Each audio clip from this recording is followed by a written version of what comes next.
Posible raw na mas ligtas pang inumin ng tubig gripo kaysa sa tubig sa ilang water refilling station ayon sa DENR. Ang paliwanag ng DENR, alamin po sa aking report. Tubig gripo ang nakasanayang inumin ng ilang Pinoy, kabilang na si Emilia. Masarap naman eh. Palagyan ng yelo. Okay naman. Pati mga apo ko, okay nang. May inom din yan sila. Kahit nung maliit pa yan. Lumaki silang malusog. Tubig gripo rin ang iniinom ni Lola Cynthia, pero di niya ito pinapainom sa isang taong gulang na apo. Baka magkasakit po sa tiyan o kaya magka-diarrhea. May ilang hindi raw kampante sa kalidad ng tubig gripo, kaya bumibili sa water refilling station. Si Achilles, 50 pesos ang nagagastos sa tubig na pang 3 araw. Kapag uminom ng tubig gripo is may lasa. Tapos parang iba sa pakiramdam, lalo na sa mga bata. Sa water refilling station na ito, 35 pesos ang benta sa kada galon ng tubig. Sa isang araw, 100 galon ang kanilang nabebenta. Pinapatest po namin yung tubig po namin. Tuwing buwan po, dine-drain po namin, tapos nilinis po yung tubig. Tuwing araw-araw po. Ang problema, ayon kay DENR Undersecretary C.P. David, karamihan sa mga water refilling station ay hindi nababantayan. Pagka pumunta ako sa water refilling station, wala namang engineer doon eh.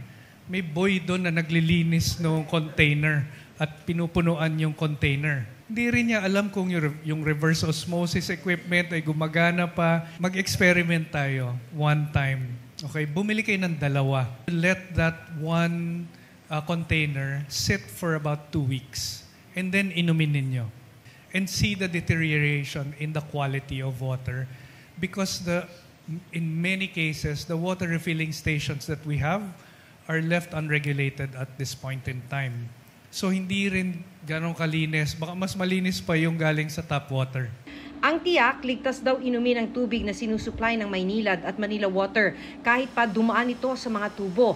Basta't lumabas sa gripo at hindi na imbak sa tangke kung saan posible itong marumihan. Tinitest daw ang kalidad ng tubig paglabas ng treatment facilities. Sa lakas ng pressure sa mga tubo, kahit magkabutas, hindi raw makakapasok sa tubo. Halimbawa, tubig kanal. Kung sakaling meron pang bacteria present sa pipeline, mapapatay pa rin nung chlorine na yon. Kaya nga residual may naiwan pang chlorine dun sa tubig namin up to the customer level. Ang tinitingnan solusyon para matiyak ang kalidad ng inuming tubig at mapababa ang gastos dito. What if a water service provider, complete with expertise, engineers, and the know-how, also become a water refilling company? If we are to do this, definitely the quality of water will be better and the cost will be lower. Kinukuha pa namin ang pahayag ng Food and Drug Administration na inatasang magbantay ng mga water refilling station.